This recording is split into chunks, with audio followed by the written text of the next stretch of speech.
Amid extreme hardship, a mother comes face to face with a former love, now a man of success and influence. He offers her a chance for change, but the weight of the past and the ghost she tries to hide may be stronger than any help. What happens when the reunion turns into a struggle for safety and the rebuilding of a future? If this story interested you, subscribe to our channel and tell us from which city in America you are watching. Let's begin. Winter in Portland arrived early that year. The biting wind seemed to cut through clothes, and the damp concrete returned a cold that ached in the bones.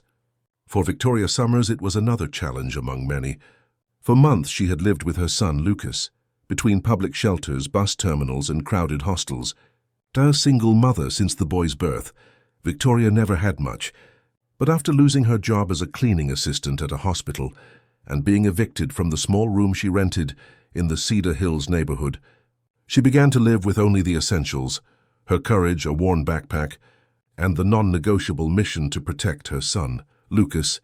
"Hold tight to my hand," Victoria said as they walked through Pioneer Courthouse Square, seeking shelter from the icy wind sweeping through the heart of the city.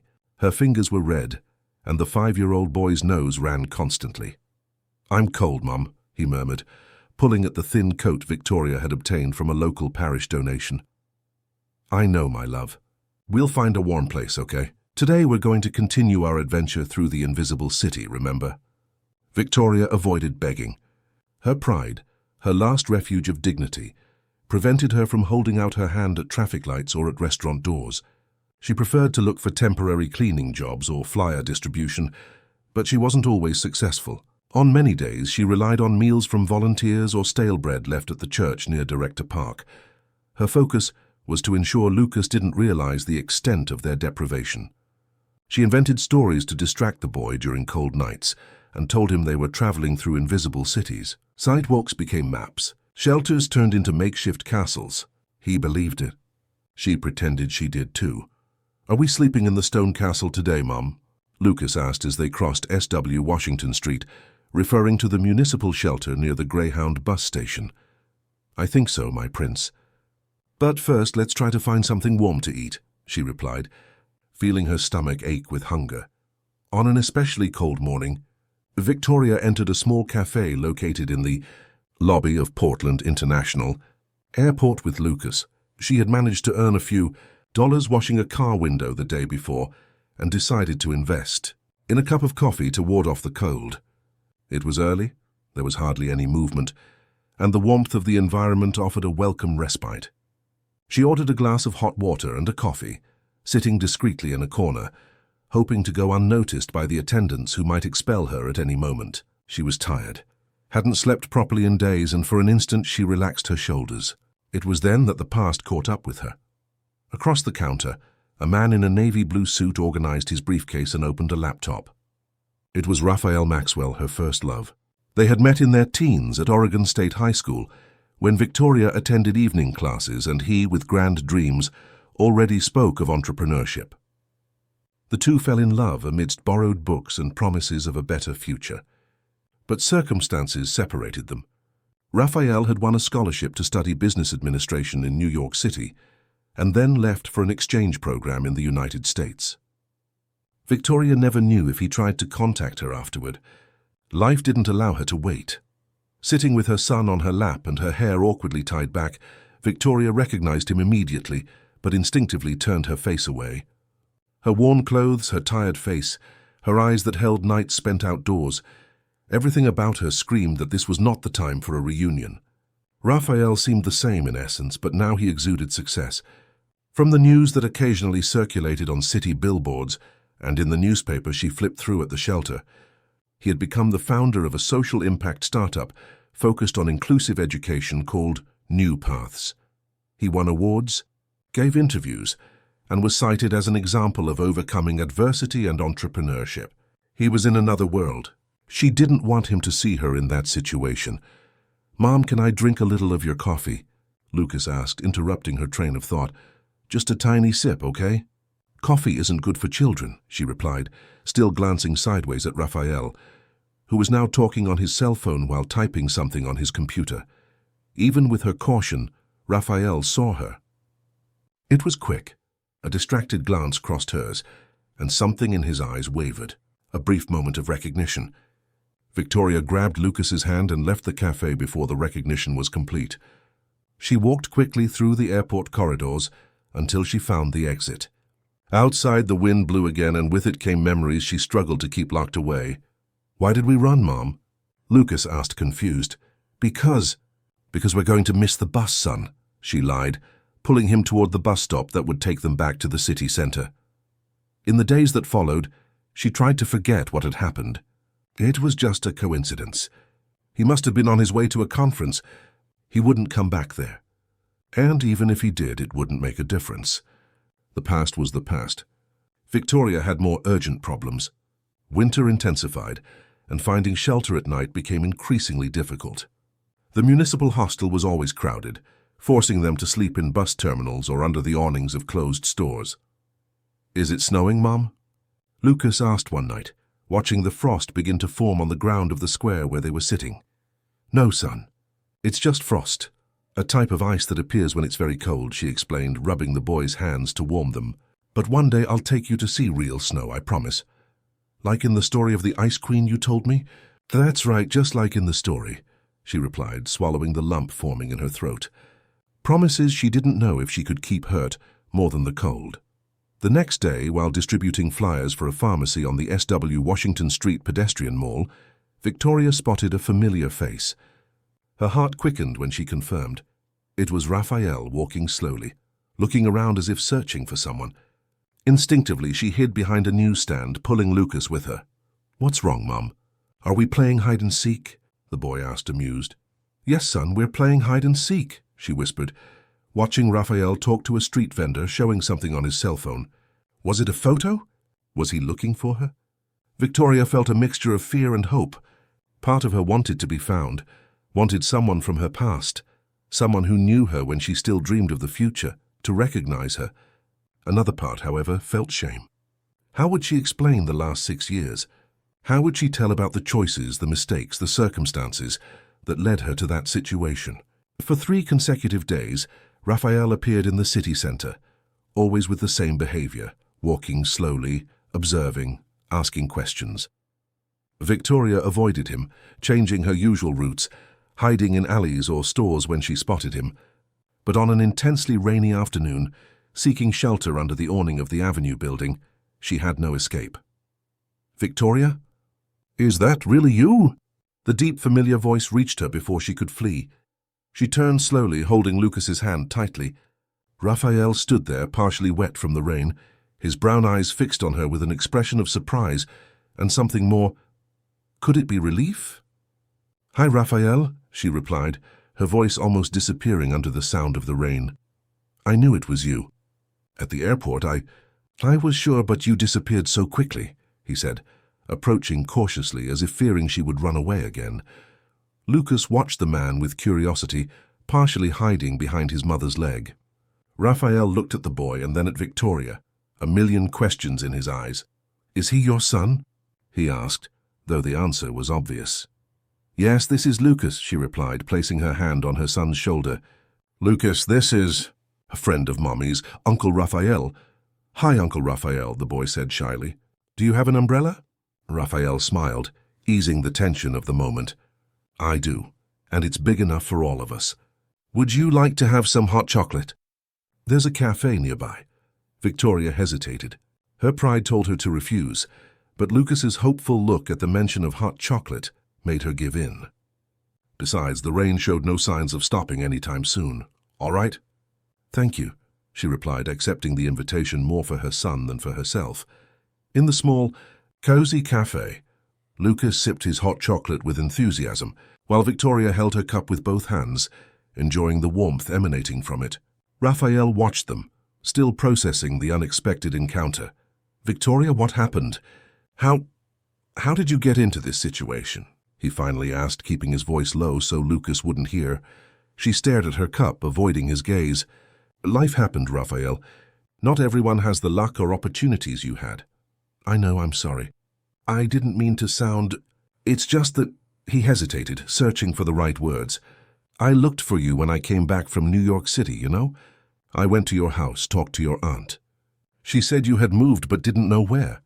Victoria looked up, surprised. You looked for me? Of course. We had something special, Victoria. I never forgot you. She felt a lump in her throat. So many times she had imagined what it would have been like if they had stayed together, if fate had been more generous, but reality had taken another path. That was a long time ago, Raphael. Our lives took different turns. Lucas's father, he asked, leaving the question hanging. Victoria sighed. Henry, he's not part of our lives. Never was, actually. Raphael nodded, not pressing for more details. Instead, he took a card from his pocket and placed it on the table. Look, I don't know exactly how to help, but I want to try. This is my card. My personal cell phone is on the back. Please call me if you need anything. Anything at all. Victoria looked at the elegant card. Raphael Maxwell, CEO and founder, New Paths, Inclusive Educational Solutions. Below, the slogan, Transforming Lives Through Education. Thank you, she said, putting the card in the pocket of her worn coat, though she had no intention of using it. Her pride still spoke louder. When they finished, Raphael insisted on paying for a taxi to take them to the shelter. Victoria, thinking of Lucas's well-being, accepted.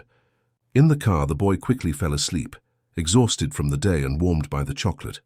He's a beautiful child, Raphael commented, watching Lucas sleep.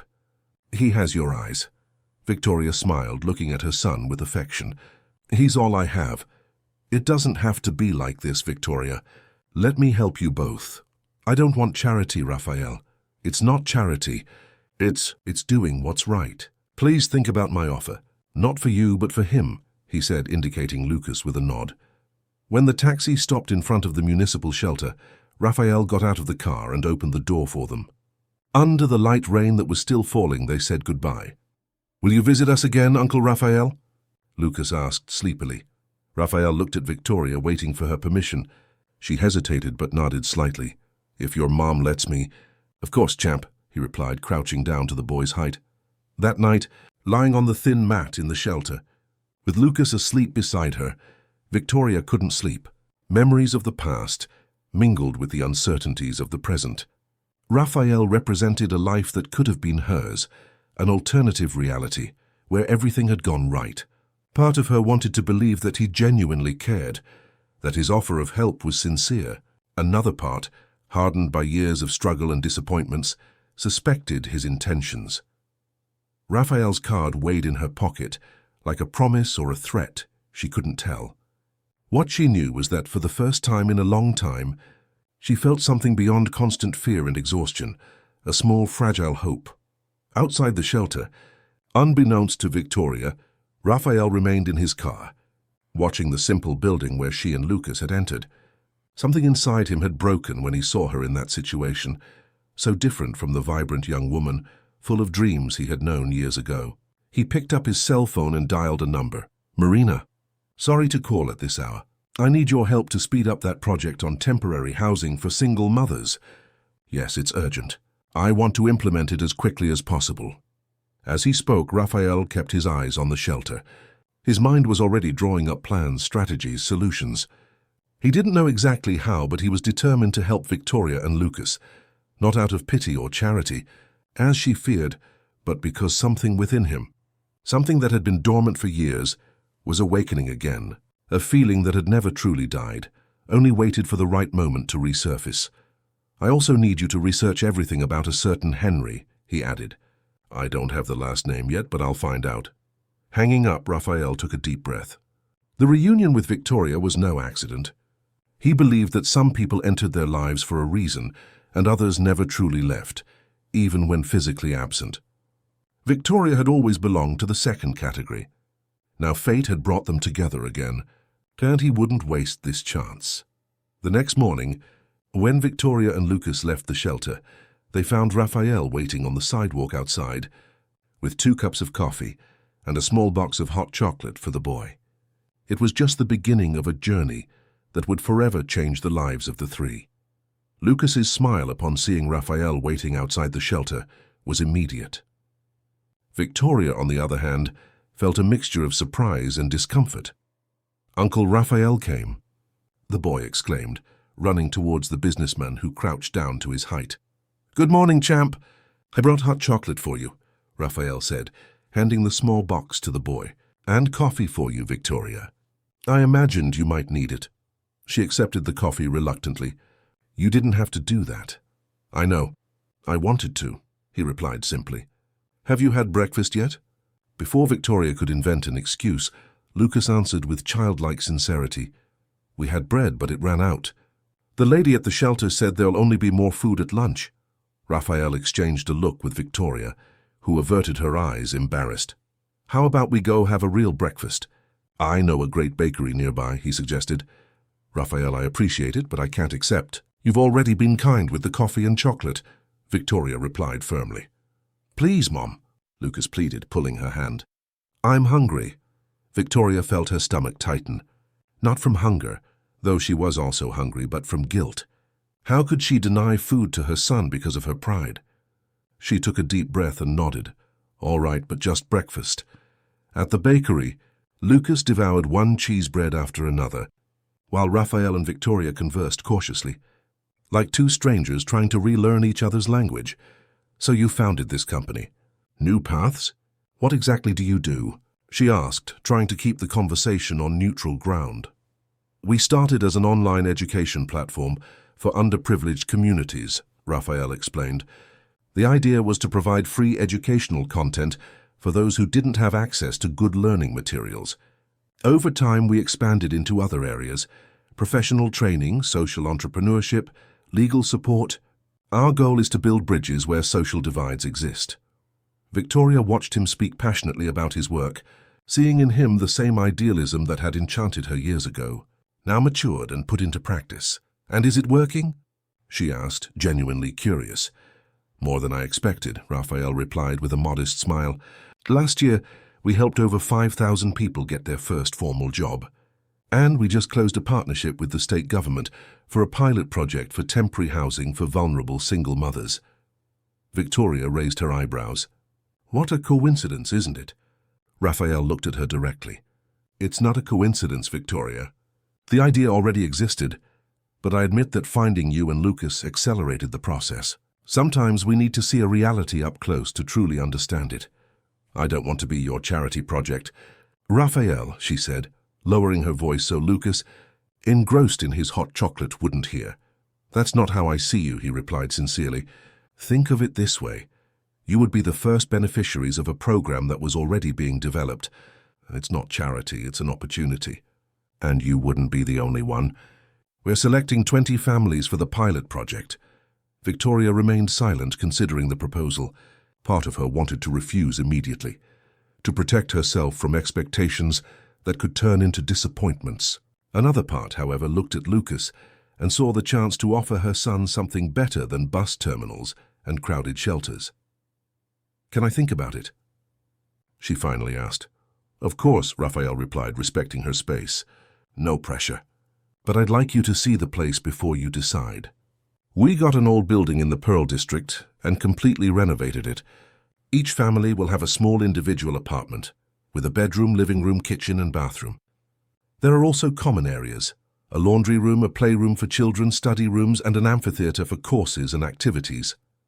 Lucas's eyes lit up at the mention of the playroom. "Are there toys there, Uncle Raphael?" "Lots of toys?" Raphael smiled at the boy. "Lots, champ. All kinds. Can we go see, Mom, please?" Lucas pleaded.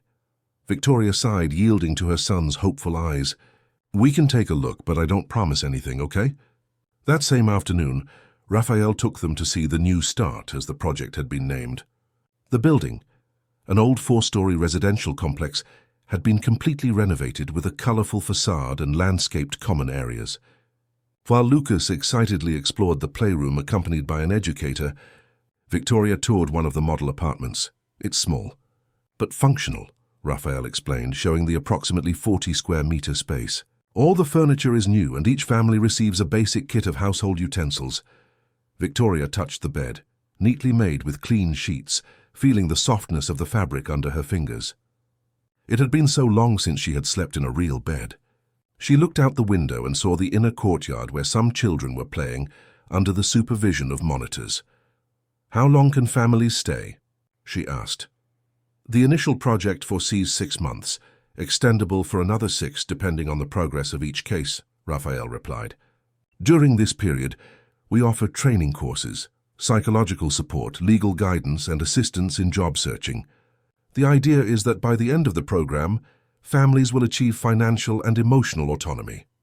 And if they don't, we evaluate case by case. No one leaves here without a place to go, Victoria. That's our commitment. She nodded, impressed by the structure and apparent seriousness of the project. Still, something bothered her. Why are you doing this, Raphael? Really? He approached the window, standing beside her, looking out at the courtyard. When I left Portland to study in New York City, my life changed completely. I had opportunities I would never have had here. I met people, opened doors, built a career. But you know what I realized? That all of this was possible because I had a chance. Someone believed in me and gave me an opportunity. I want to do the same for other people. That explains the company, the project. It doesn't explain why you're personally involved with us. Raphael turned to face her. Because I never forgot you, Victoria. In the last 10 years, there hasn't been a day I haven't thought about you, about what it would have been like if I had stayed, if we had continued together. Victoria felt her heart quicken. That's the past, Raphael. We're different people now. I know. I'm not suggesting we go back to what we were. I just want the chance to get to know who you've become. And to help, if you'll let me. Before she could answer, Lucas burst through the apartment door, his eyes shining with excitement. Mom, there's a huge slide downstairs. And books. Lots of books. The lady said I can borrow some. He exclaimed, skipping. Victoria looked at her son, at his genuine joy, and then at Raphael, who watched the scene with a tender smile. In that moment, she made her decision. When could we move in? She asked, surprising herself with the speed of her decision. As soon as you like, Raphael replied, not hiding his satisfaction. The apartments are ready. We just need to formalize your entry into the program. A week later, Victoria and Lucas moved into the new start. The adaptation was easier than she had imagined. Lucas loved having his own room, even if small, and quickly made friends with other children in the project. Victoria, in turn, began attending the courses offered, computer skills refreshers, administrative techniques, and, encouraged by one of the project's psychologists, resumed the studies she had interrupted years earlier. Raphael maintained a constant but discreet presence. He visited the project 2 or 3 times a week, talked with the residents, and monitored the progress of activities. With Lucas, he developed a special relationship, bringing children's books and spending hours reading stories to him. With Victoria, he maintained a respectful distance, allowing her to set the pace of their rapprochement. A month after moving in, during an afternoon when Raphael was helping Lucas with a school assignment, the boy had been enrolled in a nearby municipal school, Victoria surprised him with a question. Have you tried to find out who Lucas's father is? Raphael looked up from the math book. Not without your permission, but I confess I was curious. Victoria sat at the small kitchen table, holding a cup of tea in her hands. His name is Henry Foster. We met 6 months after you left for New York City, she began, her voice low so Lucas, concentrating on his exercises, wouldn't hear. He worked as a sales representative, always well-dressed, spoke eloquently. I was charmed. I thought I had found someone special. Raphael listened attentively without interrupting. We were together for almost a year. When I got pregnant, he seemed happy at first. We made plans. He talked about marriage. Then, in the 5th month of pregnancy, I discovered he was married. He had a family in Seattle, a wife, 2 children. Victoria, I'm so sorry. The worst wasn't that, she continued, her eyes fixed on the cup. When I confronted him, he didn't deny it. He said he never intended to leave his family, that I was just a distraction. He offered me money to not have the baby. Raphael clenched his fists under the table, controlling the anger he felt towards this man he had never met. I refused, of course. I said I would have my son with or without him. That's when he showed his true colors. He threatened me, said no one would believe me, that he had influential friends. I got scared and moved to Salem, where my aunt lived. Lucas was born there. He never looked for you two after that? No, and I preferred it that way. I returned to Portland when Lucas was 2, after my aunt got sick. I got the job at the hospital. We rented a small room. For a while, things worked out. until I had to miss many days when Lucas got pneumonia. I lost my job, couldn't pay the rent, and you know the rest of the story." Raphael reached across the table, gently touching her hand. "Thank you for trusting me enough to tell me that." Victoria withdrew her hand, still uncomfortable with the contact. "I'm telling you because I need you to understand something. I don't want Henry to know where we are. I'm afraid of what he might do if he finds out about Lucas." "Did he threaten you?" "Not directly, but the way he reacted. Henry is a dangerous kind of man, Raphael. Not through physical violence, but through the power he wields. He manipulates, distorts the truth, uses his influence." Raphael nodded, understanding the gravity of the situation. "Don't worry. I won't do anything that could expose you. But if you allow me, I can discreetly check who this man is, just so we're prepared if he shows up." Victoria considered the offer for a moment. "All right. But carefully, please." In the following weeks, while Victoria progressed in her courses and Lucas adapted well to school, Raphael conducted a discreet investigation into Henry Foster.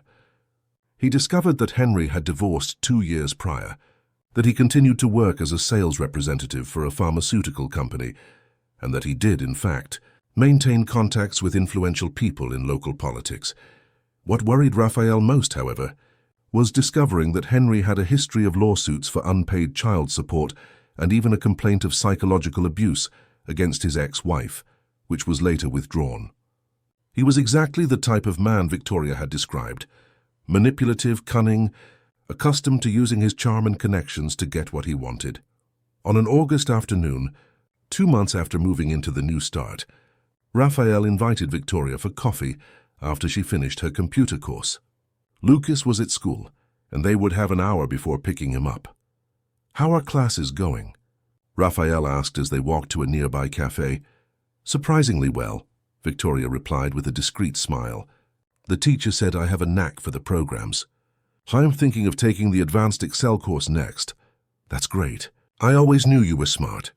Remember how you helped me with essays in high school?" Victoria laughed, recalling their school days.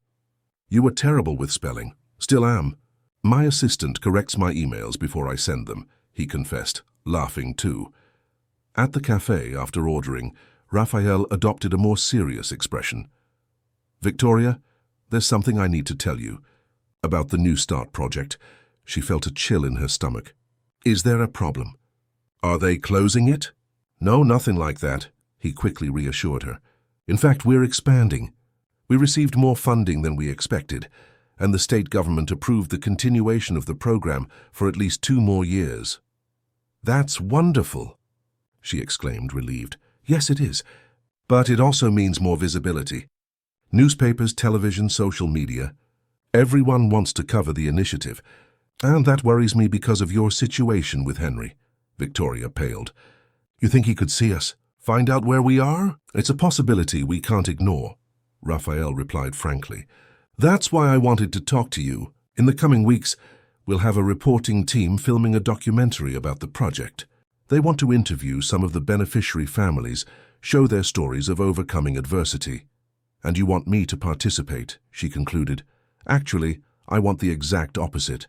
I think it's better for you and Lucas to stay away from the cameras, at least for now.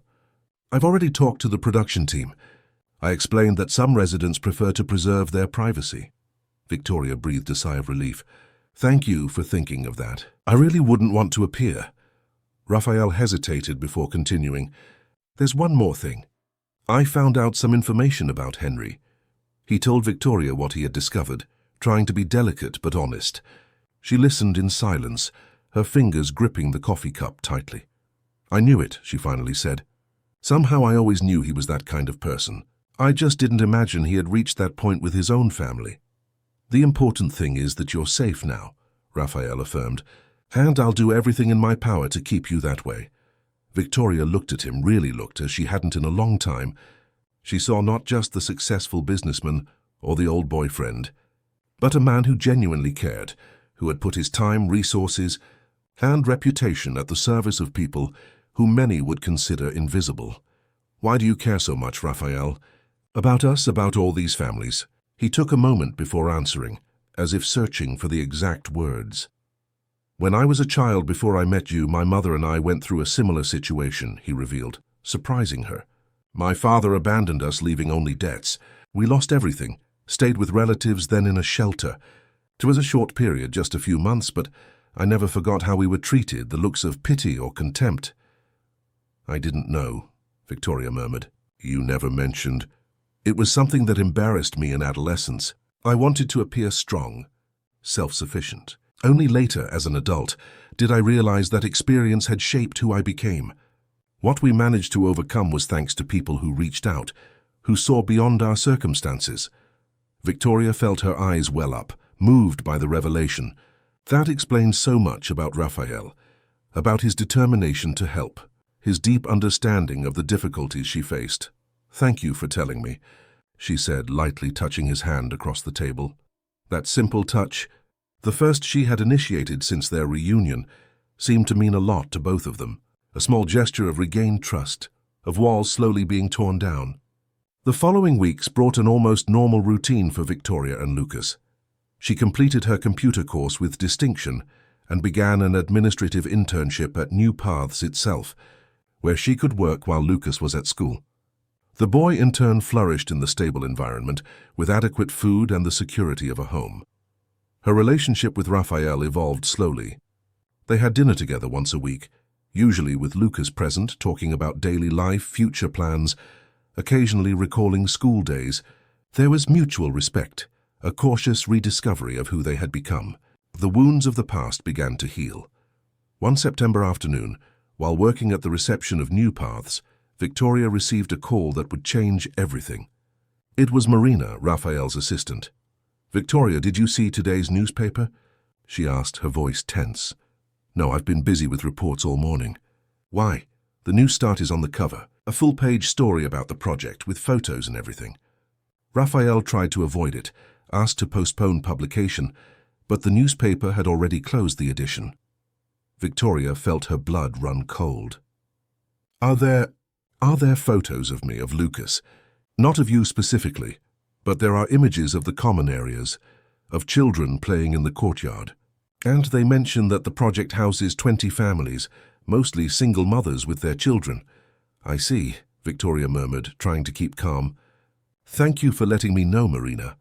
Hanging up, Victoria took a deep breath, trying to control the anxiety growing in her chest. It was just a newspaper article. Henry probably wouldn't even see it.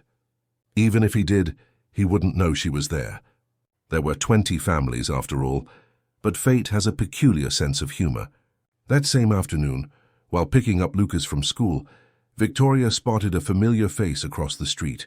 Tall, well-dressed, with the same calculated smile that had once enchanted her. Henry Foster was observing the school exit attentively, as if looking for someone. When his eyes met hers, his smile widened. He knew. With her heart pounding, Victoria grabbed Lucas's hand and walked quickly in the opposite direction. The boy, confused by his mother's sudden haste, stumbled several times trying to keep up. "Mom, why are we running?" he asked, out of breath. "We're not running, son." "We're just a little late," she lied, checking over her shoulder if Henry was following them. And he was following. Not running, not hurrying, but walking with determination, maintaining a constant distance, like a predator who knows the prey has nowhere to run. Victoria entered one store, then another, trying to shake him off. Finally, seeing a taxi, she hailed it and quickly got in with Lucas. She gave the driver the address not of the New Start, but of the New Paths headquarters, where she knew she would find Raphael. In the car, she hugged Lucas tightly, trying to hold back the tears that threatened to fall. The boy, sensing his mother's tension, remained silent, just holding her hand tightly.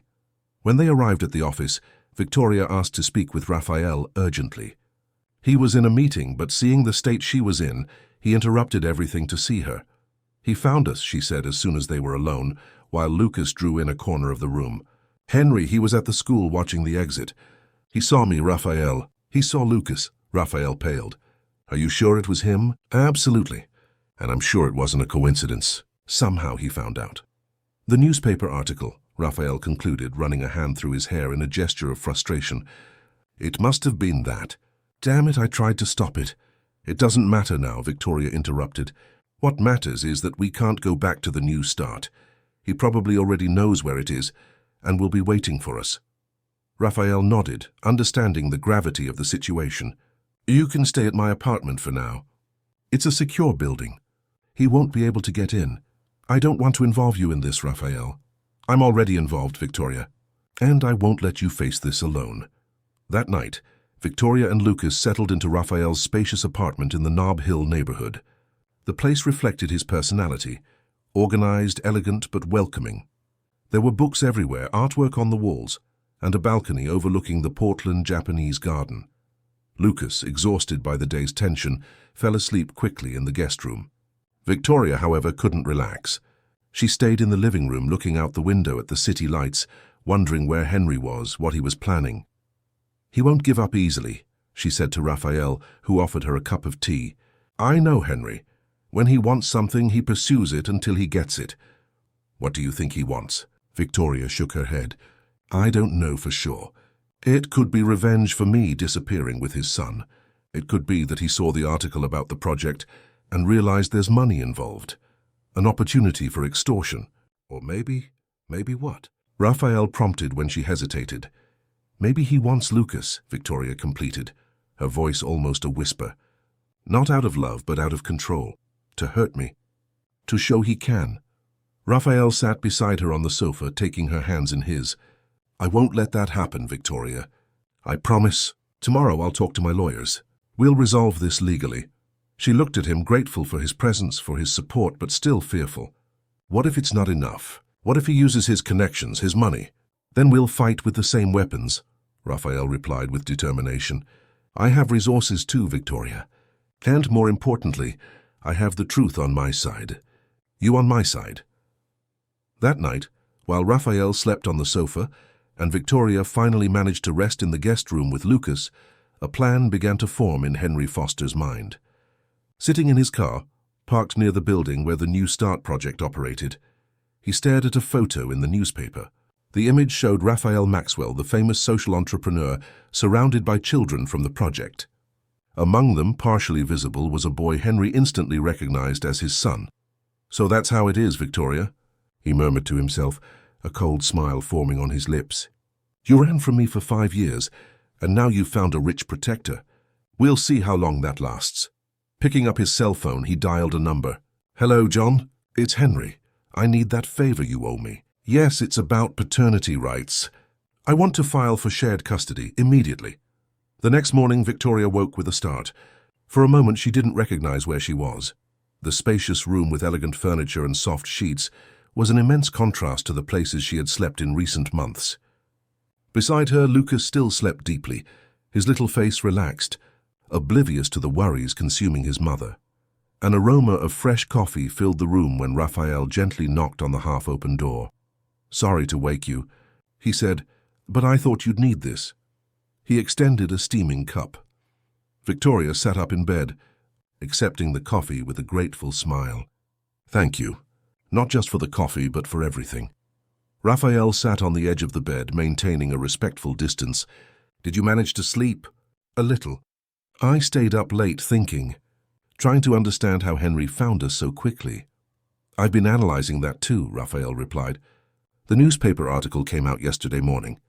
If he saw you at school in the afternoon, it means he didn't waste time. He was always like that, methodical when he set his mind to something, Victoria commented, taking a sip of coffee. What scares me is thinking about what he plans to do now. Raphael hesitated before answering, as if carefully choosing his words. Victoria, there's something I need to tell you. My lawyer called very early today. Henry Foster has filed a petition for paternity recognition and shared custody of Lucas. The cup trembled in Victoria's hand, spilling a few drops of coffee onto the sheet. What, how? So fast? He must have prepared this even before finding you. He was probably looking for you for some time. Victoria placed the cup on the nightstand and covered her face with her hands. My God, Raphael, he's going to take Lucas from me.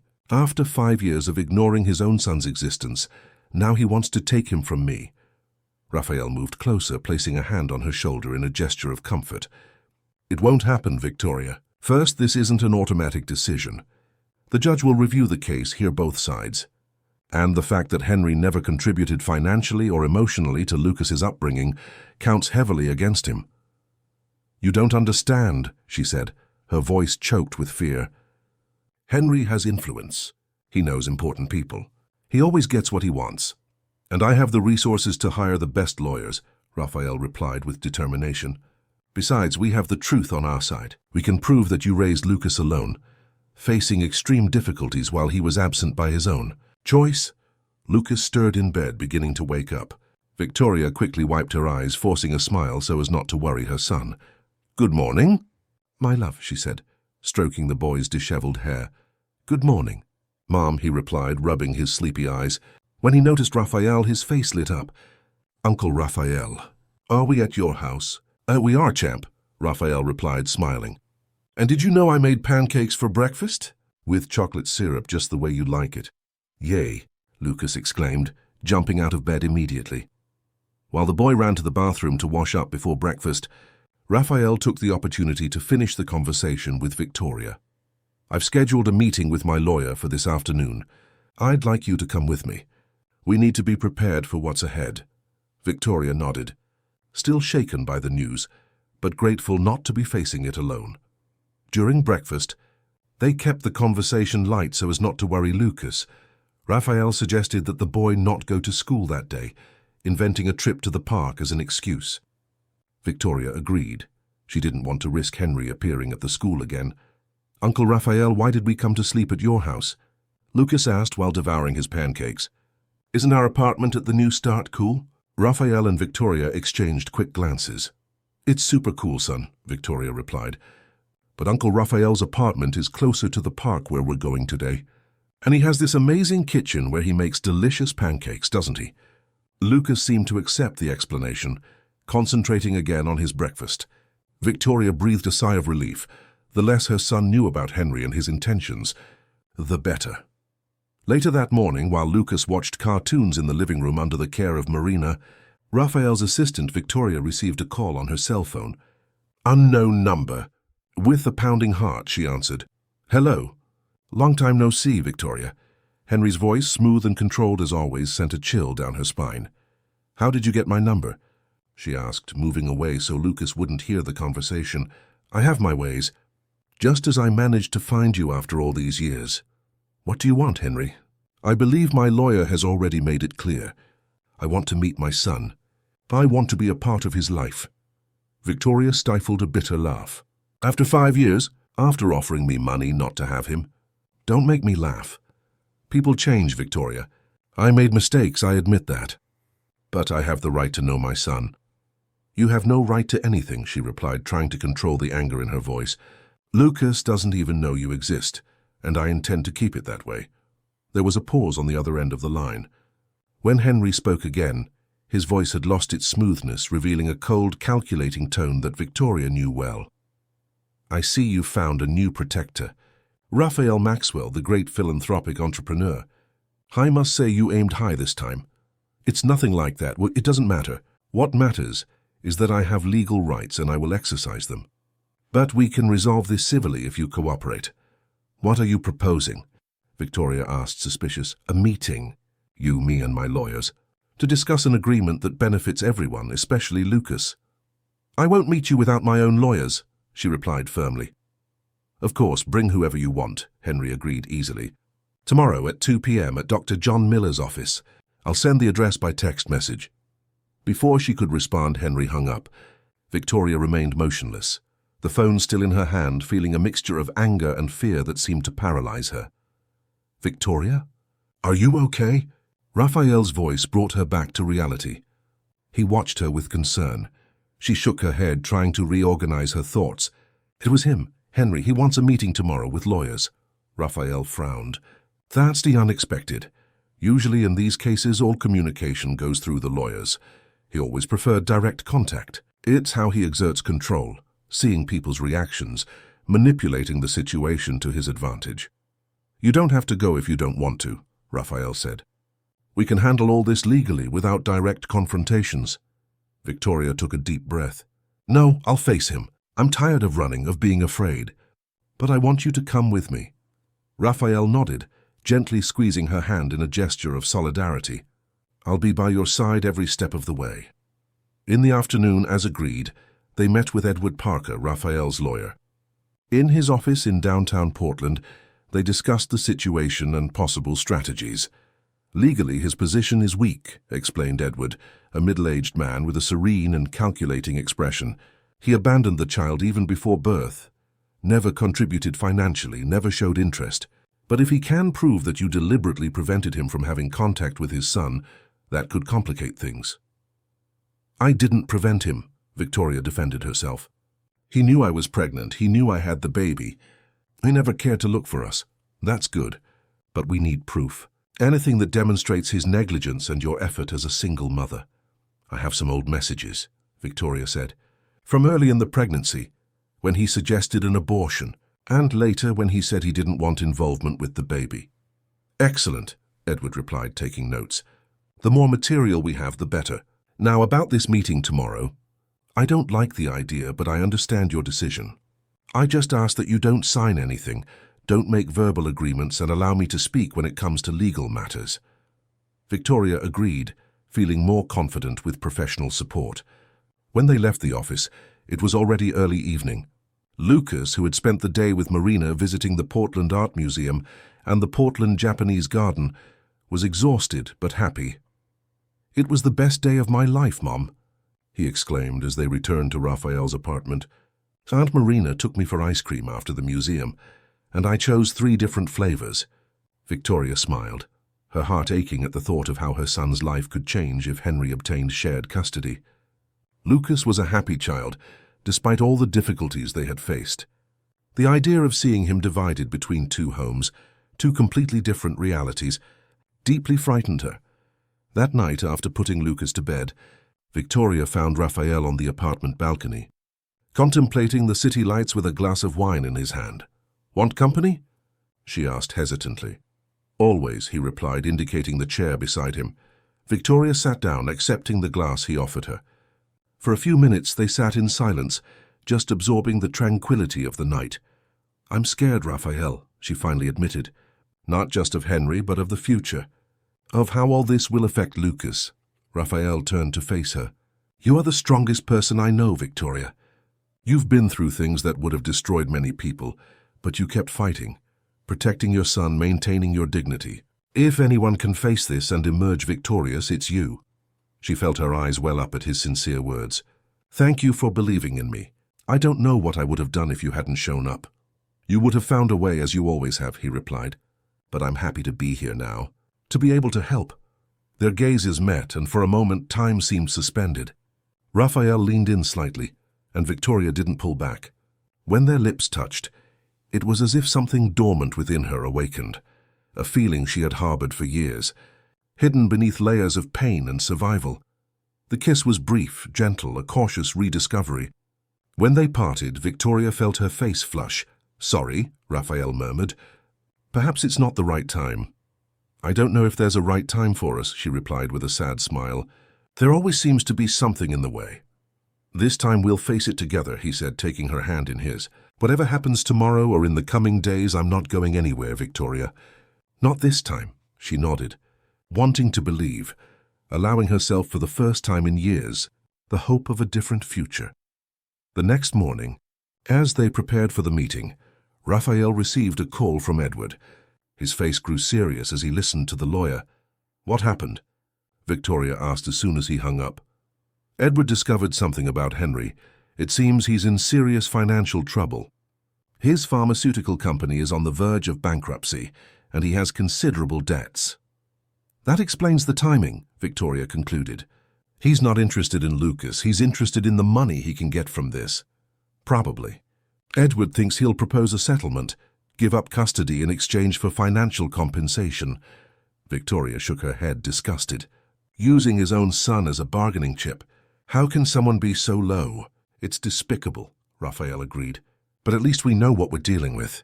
We'll use that to our advantage."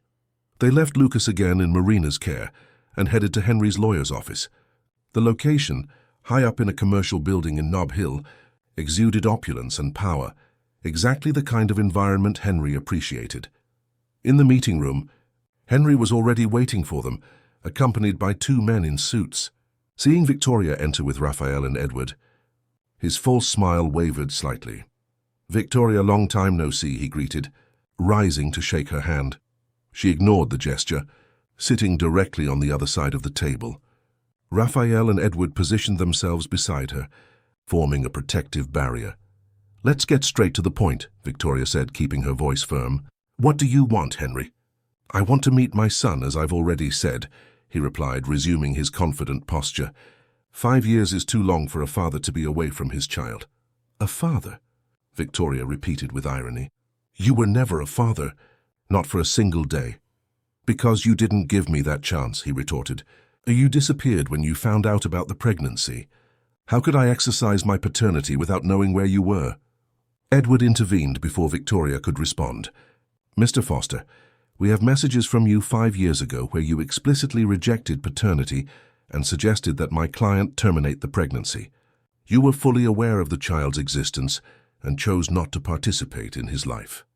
Henry shot an irritated glance at the lawyer before composing himself. "I was young, scared.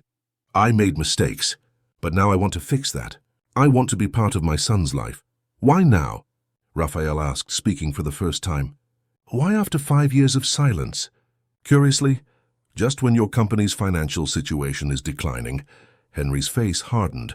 "I don't know who you think you are to meddle in my personal affairs, Maxwell. This is between me and my son's mother." "Raphael is with me," Victoria stated firmly, and he asked a valid question. "Why now, Henry? Be honest at least once in your life." Henry exchanged glances with his lawyers before letting out a theatrical sigh. "Very well. Let's be direct. I am willing to drop the shared custody request, provided we reach a reasonable financial agreement." "So that's it?" Victoria asked, her voice trembling with indignation. "You're using your own son as an instrument of extortion?" "I prefer to call it an amicable agreement," Henry replied with a cold smile. "You keep exclusive custody. I keep my life uncomplicated. Everyone wins." "Except Lucas," Raphael interjected, "who will continue to not know who his biological father is." "As if you cared," Henry retorted. "Say, it's obvious what's happening here. You saw a beautiful woman in a vulnerable situation and decided to play the hero.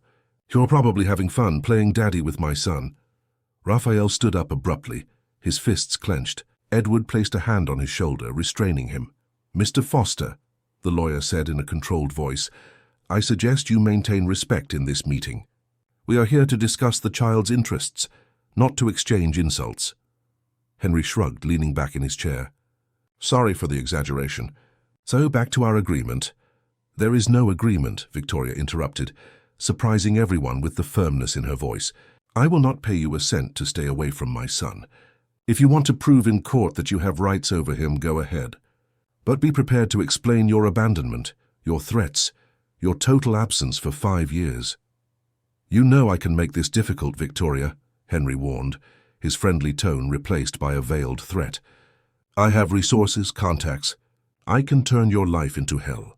Are you threatening me?" "I'm being realistic. A custody battle can drag on for years. Social investigation, psychologists, endless hearings. Are you sure you want to subject your son to that?" Victoria felt fear return, but she stood firm. "If that's what it takes to protect him from you, yes." Henry leaned across the table, his face inches from hers. "You've always been stubborn, but this time you'll regret it." "Enough," Raphael said, stepping between them. "This meeting is over. Any future communication will be through the lawyers." As they stood to leave, Henry made one last comment.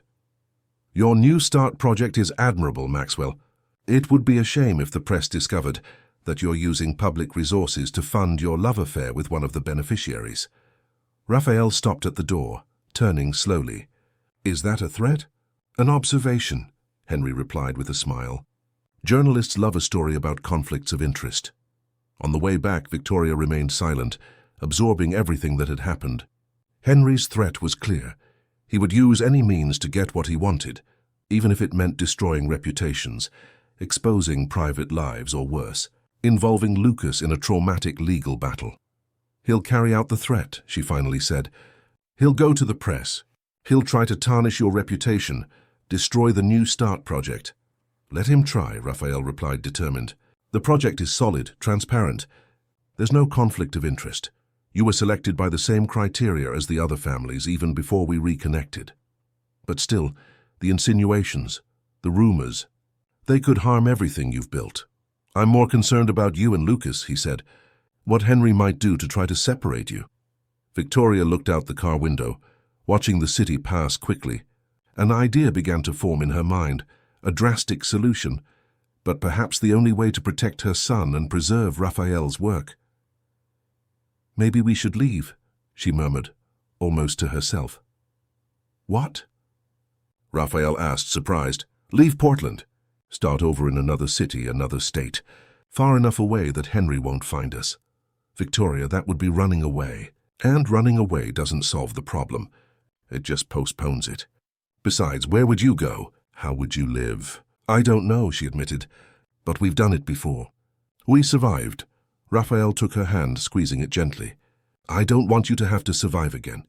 I want you to live to thrive. And I want to be by your side when that happens. Silent tears streamed down Victoria's face. I'm so scared, Raphael. Scared of losing Lucas? Scared that he'll discover the truth about his father in the worst possible way. Perhaps it's time to tell him, Raphael suggested cautiously. Not all the details, of course, but a version appropriate for his age. That way he wouldn't be caught off guard if Henry shows up. Perhaps you're right, she agreed after a moment of reflection. But how do you tell a 5-year-old that his father never wanted to know him? How do you explain that without hurting him, with honesty and love as you always have? Upon arriving at Raphael's apartment, they found Lucas drawing at the living room table, while Marina worked on her laptop nearby. Mom, Uncle Raphael! Look what I drew, the boy exclaimed, holding up a colorful paper. The drawing showed 3 stick figures, a woman with long hair, a tall man, and between them, a small child. All were smiling, holding hands under a bright yellow sun. It's us, Lucas explained, pointing to each figure. Me, you, and Uncle Raphael. Aunt Marina said it looks like a family. Victoria felt her heart tighten. Marina, noticing the tension, quickly apologized. I didn't suggest anything, I swear. He just started drawing and... It's all right, Marina, Raphael reassured her. The drawing is beautiful, champ. Did you like it, Mum? Lucas asked, looking anxiously at Victoria. She crouched down, hugging her son tightly. It's perfect, my love. Absolutely perfect. That night, after putting Lucas to bed, Victoria and Raphael discussed what to do at length. The idea of running away again lost strength in the face of reality. They had resources, legal support, and a community around them. Running away would be giving Henry exactly what he wanted, control over their lives. We'll face him, Victoria finally decided. Legally, publicly if necessary. I won't hide anymore. Raphael smiled, proud of her determination. And you won't be alone, I promise. The next day, as they prepared breakfast, Raphael's cell phone rang. It was Edward, his lawyer. Raphael's expression changed as he listened, becoming increasingly serious. I understand. Yes, we'll be prepared. Thanks for the warning. Hanging up, he looked at Victoria with concern. Henry carried out his threat. He leaked an anonymous tip to a local newspaper about alleged favoritism in the New Start project. The article comes out tomorrow. Victoria paled. My God, Raphael, I'm so sorry. It's all my fault. It's not your fault, he replied firmly. It's his choice to attack like this, to use the media to pressure. But 2 can play that game. What do you mean? Edward suggested we get ahead of him, that we tell our story first on our terms. An exclusive interview explaining the situation, your history as a single mother, Henry's abandonment, our past relationship, the casual reunion, everything. Expose our lives like that? And Lucas? We don't have to show his face or use his full name. But yes, it would be exposing part of our story. It's a risk, but also a way to control the narrative. Victoria pondered the idea. Her entire life had been marked by silence, by discretion, by a quiet and solitary struggle. The prospect of telling her story publicly scared her, but there was also something liberating about that possibility. Let's do it, she decided. No more shadows and secrets. That same afternoon, a journalist from a major news portal visited them at home. Sitting side by side on the sofa, while Lucas played in the bedroom, Victoria and Raphael told their story, from their teenage romance to their recent reunion. including Henry's abandonment and the difficulties Victoria faced as a single mother.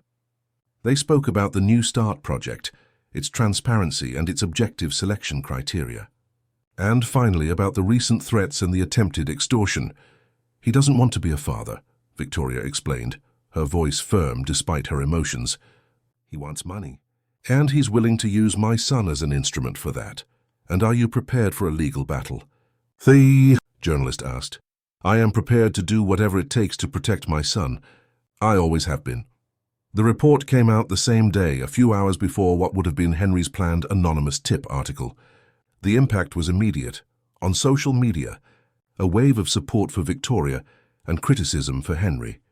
The newspaper that was to publish the anonymous tip suspended the article, opting for more balanced coverage of the situation. Henry, furious at the turn of events, called Victoria late that night. You shouldn't have done that, he said, his voice trembling with anger. Exposing me like that, making me look like a monster. I just told the truth, Henry. Something you should try sometime. This isn't over, Victoria. I won't give up so easily. Neither will I, she replied, then hung up. The next morning, as she prepared Lucas for school, now with a security guard hired by Raphael to accompany them, Victoria received an unexpected message. It was from a woman named Carla Foster, Henry's ex-wife. I saw your interview. We need to talk. I have information that can help you and your son. Victoria showed the message to Raphael, unsure how to proceed. It could be a trap, he warned. Or it could be genuine. We know Henry has a history of lawsuits with his ex-wife. I'll reply, Victoria decided, but with caution. I'll suggest a meeting in a public place, with you present. They arranged to meet that afternoon at a busy cafe in Pioneer Place. Victoria and Raphael arrived early, choosing a table with good visibility of the entrances. A few minutes later, an elegant woman of about 35 approached. Victoria, I'm Carla. After introductions, Carla went straight to the point. Henry hasn't changed at all in recent years. He's still the same manipulator. He used our children as a weapon against me throughout the divorce. Threatened, pressured. In the end, I got custody, but it was a devastating battle. Why are you telling me this? Victoria asked. Because I saw in you the same look I had years ago. The fear, the determination to protect your child at all costs. And because I don't want another child to suffer what my children suffered. Carla opened her purse and took out a folder. Here are copies of the court documents, depositions from the psychologist who treated our children, and something else. Evidence that Henry falsified documents during our legal battle. Falsification? Raphael asked, flipping through the papers. He altered bank statements to make it seem like he contributed more financially than he actually did. He also forged emails, supposedly from me, where I admitted preventing him from seeing the children. Fortunately, I was able to prove the forgery. Victoria and Raphael exchanged significant glances. This could completely change the course of the lawsuit. Why are you helping us? Victoria asked, still cautious. Carla smiled sadly. Because I know what it's like to face Henry alone. And because when I saw your story, I realized that perhaps my experience could finally serve a positive purpose. As they said goodbye, Carla made one last observation. One thing I learned about Henry is that he gives up when he realizes he can't win.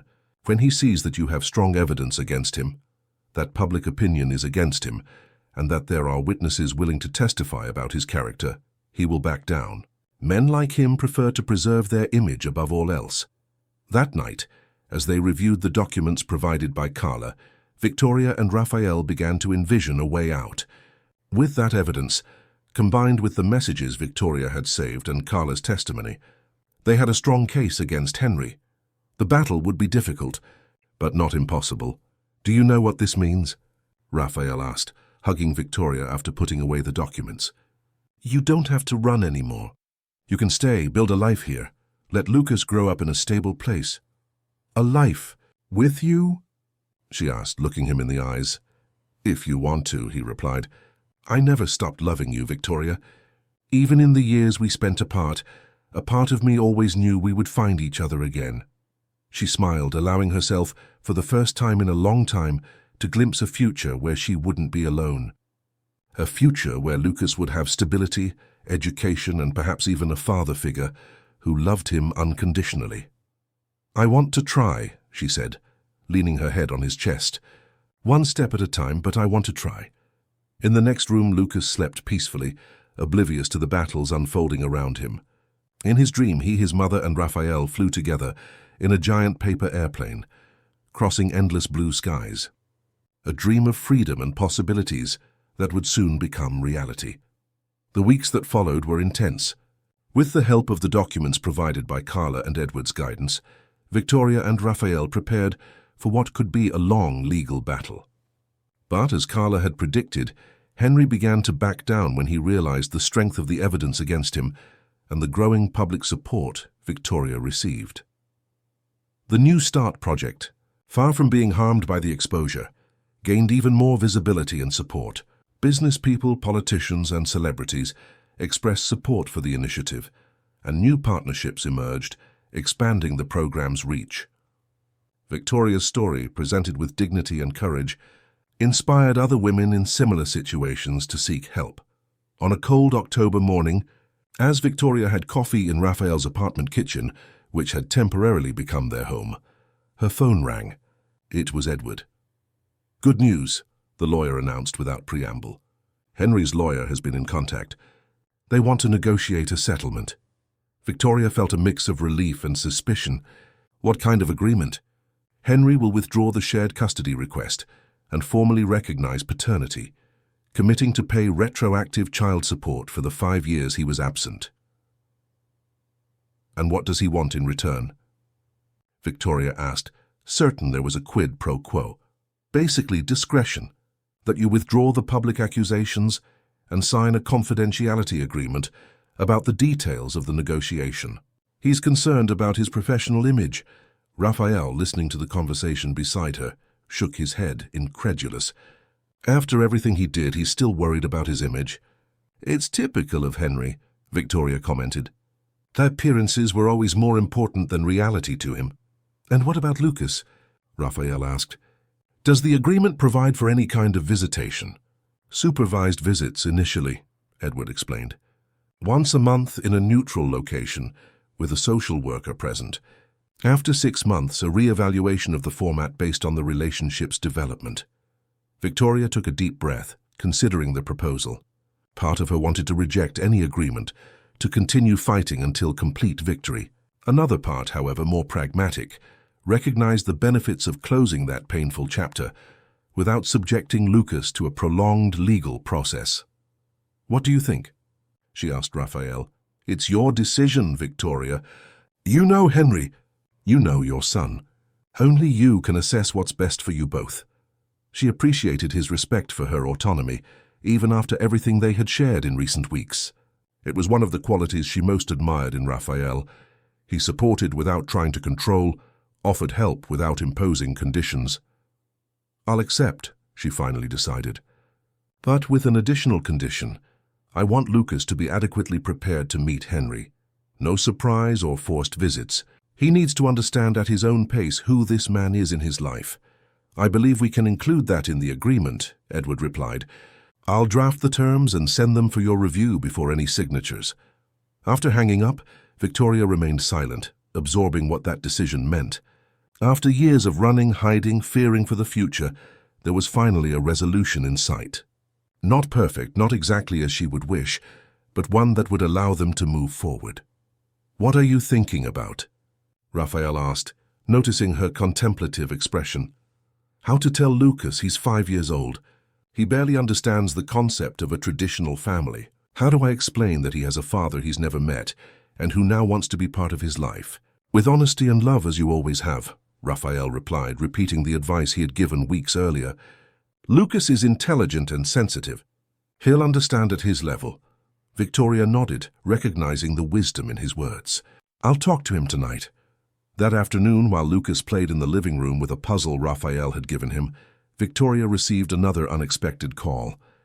It was Marina, Raphael's assistant. "Victoria, I'm sorry to bother you, but I just received an interesting proposal and immediately thought of you," she said, excited. "We're expanding the administrative department at New Paths and need someone to coordinate the volunteer program. It would be a part-time position initially, with the possibility of evolving to full-time." "Are you offering me a job?" Victoria asked, surprised. I'm suggesting you apply. Your organizational skills, empathy, and personal experience would be valuable for the role. Plus, you completed the training course with excellent evaluations. Victoria hesitated. Marina, I really appreciate it, but I don't want Raphael to think I'm taking advantage of the situation. Nor do I want to seem ungrateful. But I need to earn my place on my own merit, you understand? I understand perfectly, Marina replied sincerely. And that's exactly why I called you directly, without mentioning it to Raphael. He doesn't know about this call. The vacancy exists, the need is real, and you have the qualifications. The rest is up to the HR department. After hanging up, Victoria felt a wave of excitement. A real job with growth prospects, doing something meaningful in an organization she respected.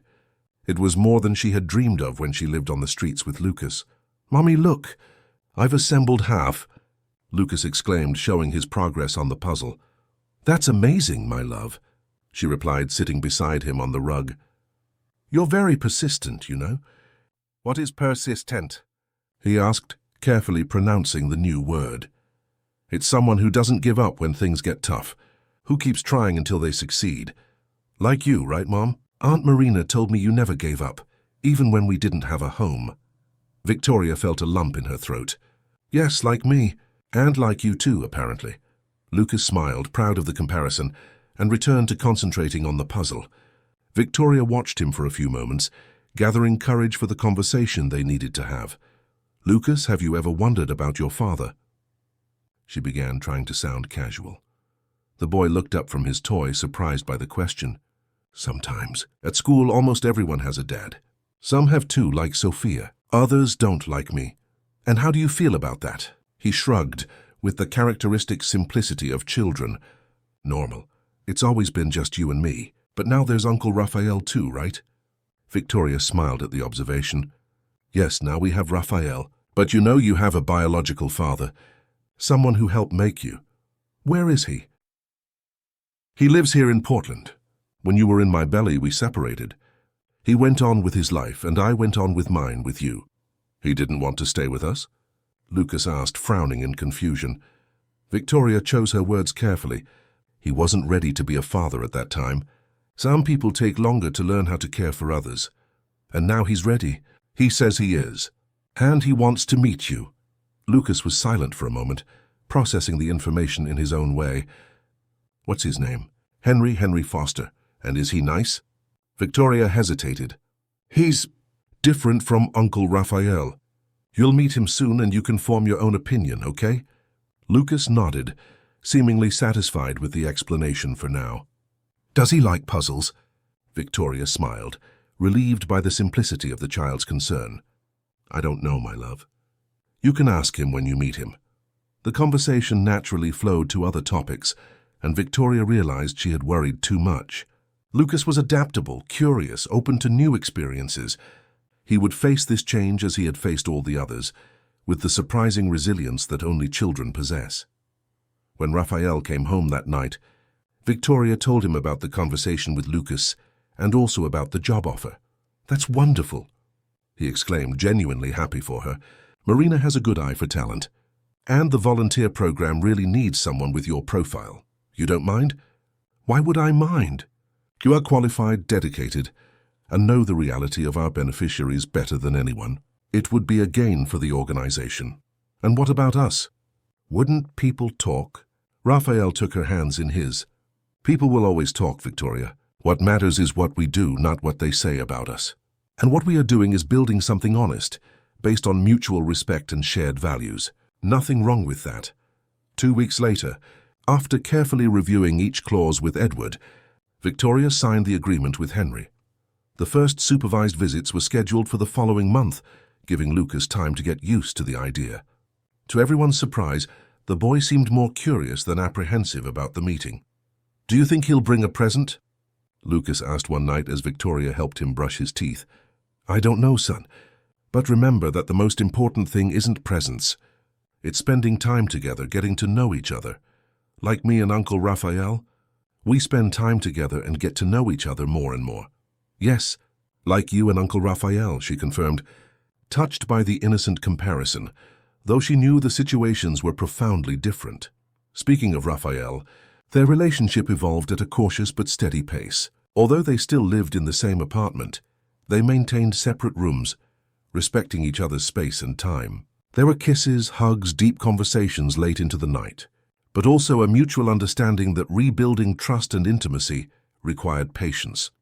Victoria had started her new job, discovering skills she didn't even know she possessed. Coordinating volunteers, organizing schedules, mediating conflicts, identifying needs, tasks she performed with growing confidence, earning the respect of colleagues for her commitment and sensitivity. Lucas, in turn, adapted well to the new school, making friends and showing particular interest in stories and drawing. His teacher frequently commented on his creativity and above-average concentration for children his age. Life, at last, found a new balance.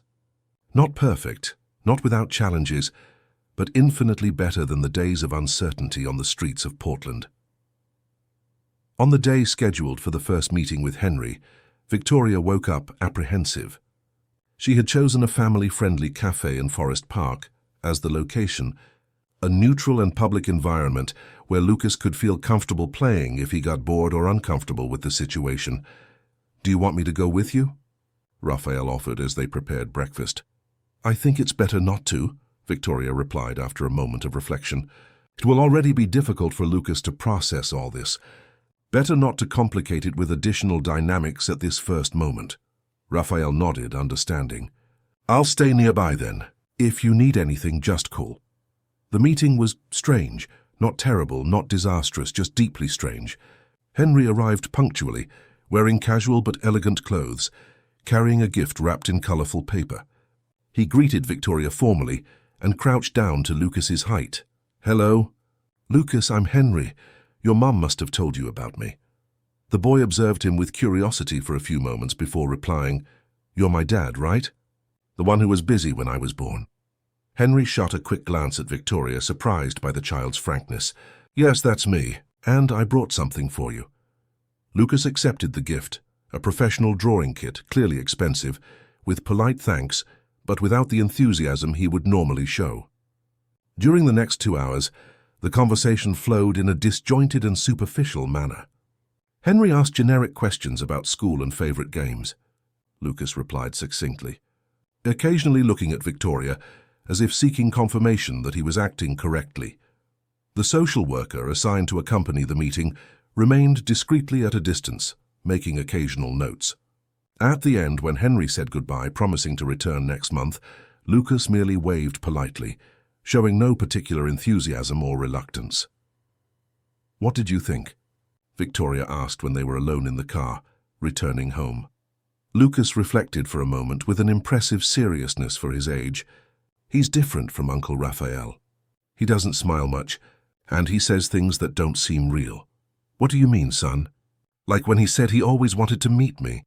"If he always wanted to, why didn't he come before?" he questioned, with the children's relentless logic. Victoria was impressed by her son's perception. Even at 5, Lucas picked up on nuances that many adults would miss. "People are complicated, my love. Sometimes when we really want someone to be a certain way, we end up imagining qualities the person doesn't have. And Uncle Raphael? Do you imagine qualities in him too?" Victoria smiled, touched by her son's concern. "No, my love. Uncle Raphael shows who he is every day, in small things, in actions, not just in words." Lucas seemed satisfied with the answer and turned his attention back to the drawing kit Henry had given him at the first meeting, now his inseparable companion on their travels. In the following weeks, Victoria noticed a subtle change in Henry. After the first meeting, he began sending occasional messages, asking about Lucas, offering financial help beyond the agreed child support, showing an interest that seemed, if not genuine, at least persistent. It was as if contact with his son had awakened something in him, not exactly paternal love, perhaps, but a curiosity, a glimpse of what could have been if he had made different choices. On a November afternoon, while working at the New Paths headquarters, Victoria received an unexpected visit. It was Carla, Henry's ex-wife. "I hope I'm not interrupting," she said after the greetings. "I was in the neighborhood and thought I'd stop by to see how things are." "Everything's fine," Victoria replied, indicating a chair. Actually, I wanted to thank you again for your help. It made all the difference in the agreement. Carla smiled. I'm glad. And how was the meeting between Henry and Lucas? Victoria briefly recounted the experience, including her son's astute observations. Your boy is very smart, Carla commented, impressed. My children also took time to connect with Henry after the divorce. He was always distant, even when we lived together. Do you think he can change? Victoria asked, genuinely curious. Carla reflected before answering. I think everyone can change if they truly want to. The problem is that changing requires acknowledging mistakes, feeling genuine remorse, working hard to be different. I don't know if Henry is willing to put in that effort. The conversation drifted to other topics: Carla's children, now teenagers, Victoria's new job, the growing success of the New Start project. When they said goodbye, Victoria felt she had found not just a circumstantial ally, but perhaps a friend. December arrived, bringing milder temperatures and the festive spirit that pervaded the city. The New Start project was preparing its first year-end celebration, bringing together all beneficiary families and the New Paths team. Victoria, as volunteer coordinator, was deeply involved in the preparations. One evening, while finalizing party details at home, Raphael made a proposal that caught her by surprise. What do you think about making our situation official? Victoria looked up from the papers she was reviewing. What do you mean? Well, we've been living together for almost 3 months. We function well as a family. I thought we could make it official. Find a place of our own, not just my apartment where you're staying. Are you asking me to marry you? She asked, half joking, half serious. Raphael smiled. Not yet. I'm suggesting one step at a time. First, finding a house that is truly ours, yours, mine, and Lucas's. Then, as we feel comfortable, we can think about the next steps. Victoria felt a wave of emotion. It wasn't a traditional marriage proposal, but it was equally significant. A commitment, a vow to build a future together, respecting the pace and needs of everyone involved. I think that's a great idea, she finally replied. Lucas already feels at home here, but having our own space, something we built together from the start, that would be special. The following week, they began looking for houses in quiet neighborhoods, not too far from the center. Lucas enthusiastically accompanied the visits, especially interested in the backyards where he could play. During one of these visits, while the real estate agents showed Victoria details of the kitchen, Raphael found the boy sitting alone in what would be his bedroom, with a thoughtful expression. What are you thinking about, champ? He asked, sitting beside him on the wooden floor. Uncle Raphael, when we move to a new house, will you be my dad? The question caught Raphael off guard. Well, your biological father is Henry, as you know. Yes, but he doesn't act like a dad. You do. You read stories, teach me things, play with me. That's what dads do, isn't it? Raphael felt a lump in his throat. Yes, that's what dads do. So can you be my dad too? Like a second dad. Like Sophia at my school, who has 2. If your mom agrees and if you want to, nothing would make me happier, Raphael replied sincerely. Lucas smiled, satisfied with the answer, and returned to examining the room, now pointing out where he would place each toy. Raphael remained seated, absorbing the moment, the simplicity and profundity of the child's request. When he told Victoria about the conversation later, she couldn't hold back her tears. He always had that sensitivity, that ability to perceive what really matters, she commented, moved. While I worried about roofs, walls, and security, he was building his own definition of family. The chosen house was in the Laurelhurst neighborhood, a 2-story building with a modest but sufficient backyard for Lucas's games. It wasn't luxurious like Raphael's apartment, nor did it have the panoramic view, but it possessed the cozy charm of a true home. The move was scheduled for January, after the year-end holidays. Lucas's second meeting with Henry occurred the week before Christmas. This time they opted for a playground, where the boy could distract himself on the equipment if the interaction became tiresome. Surprisingly, the meeting went better than the first.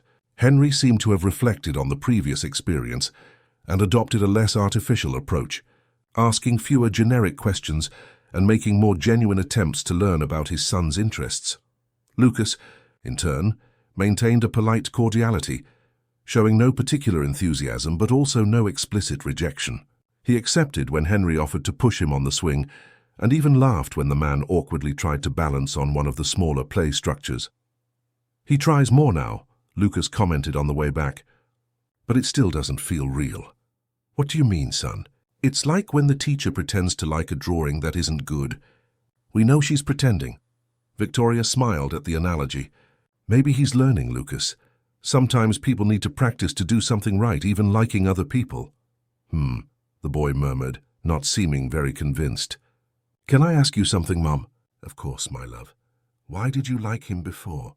"When I was in your belly." The question caught her by surprise with its frankness and complexity. How to explain to a 5-year-old the nuances of love, attraction, self-deception? "I saw things in him that weren't really there," she finally replied.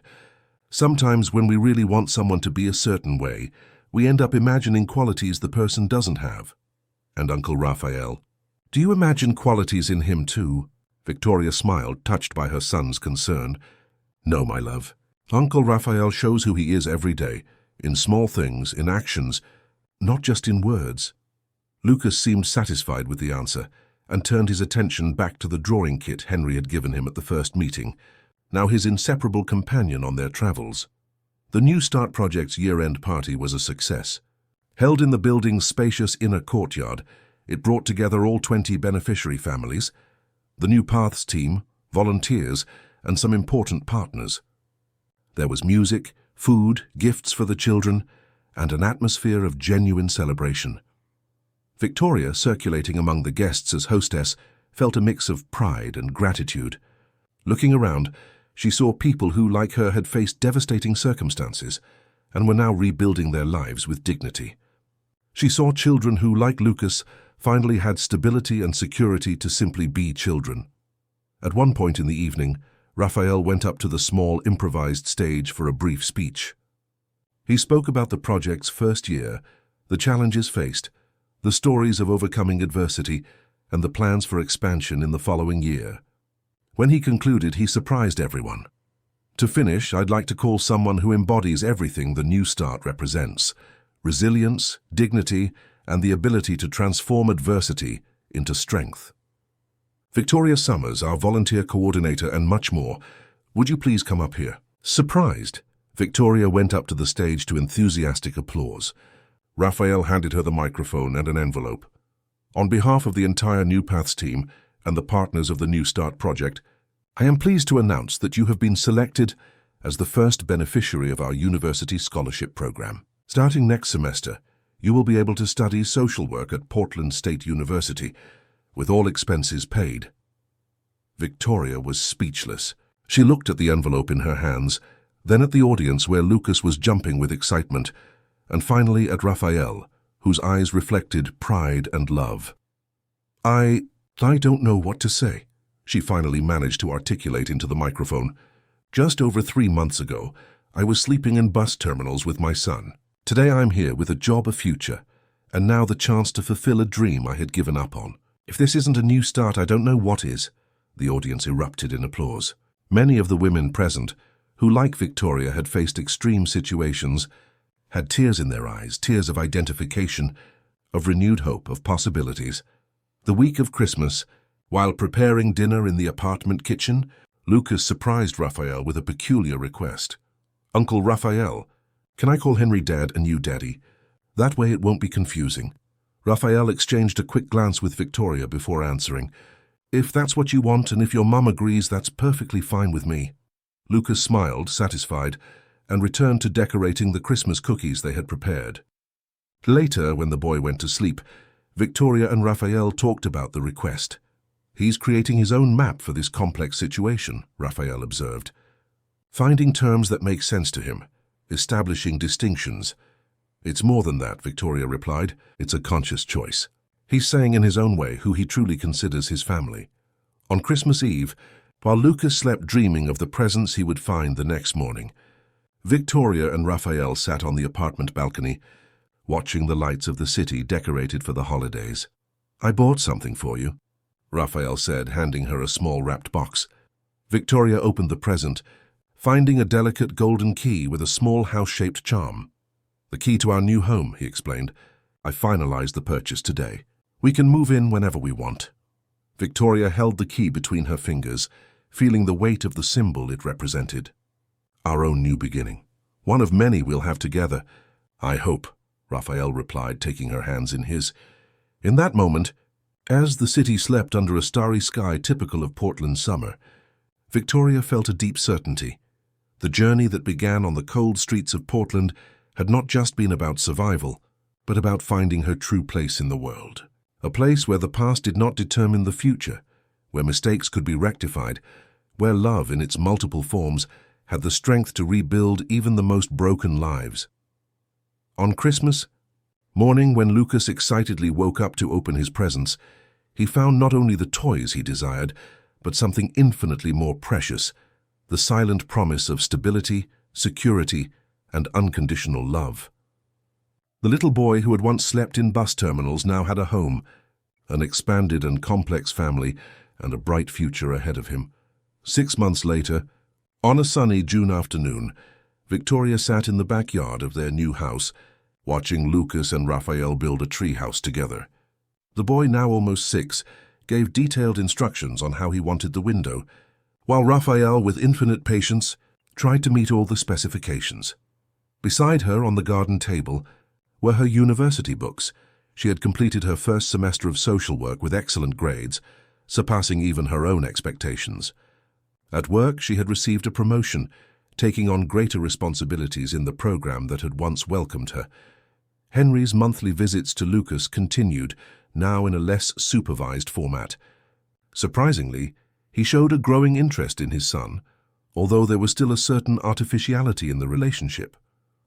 Lucas, with his peculiar wisdom, accepted his biological father on his own terms, without unrealistic expectations, but also without rejection. Victoria smiled as she watched Raphael lift Lucas so he could nail the plaque with his name on the entrance of the treehouse. "We did it, Daddy!" the boy exclaimed when the plaque was perfectly aligned.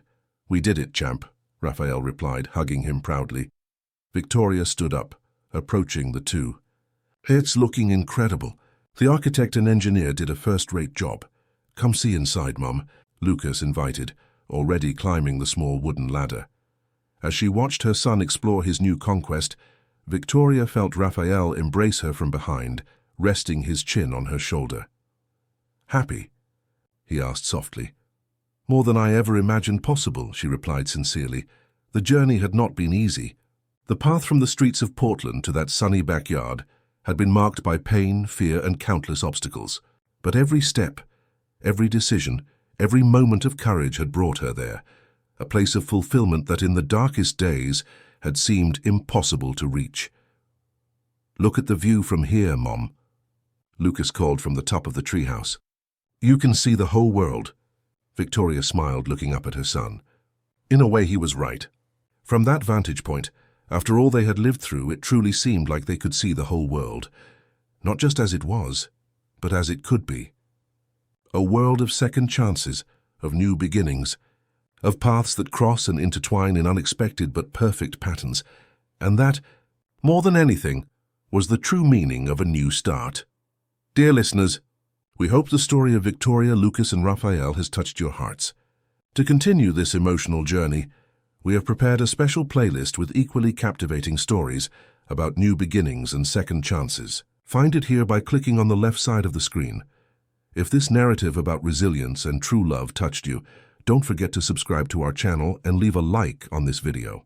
Every day we bring unique stories that explore the complexity of American life and the strength of the human spirit. From which city in America are you watching? Tell us in the comments and share your own story of a new beginning.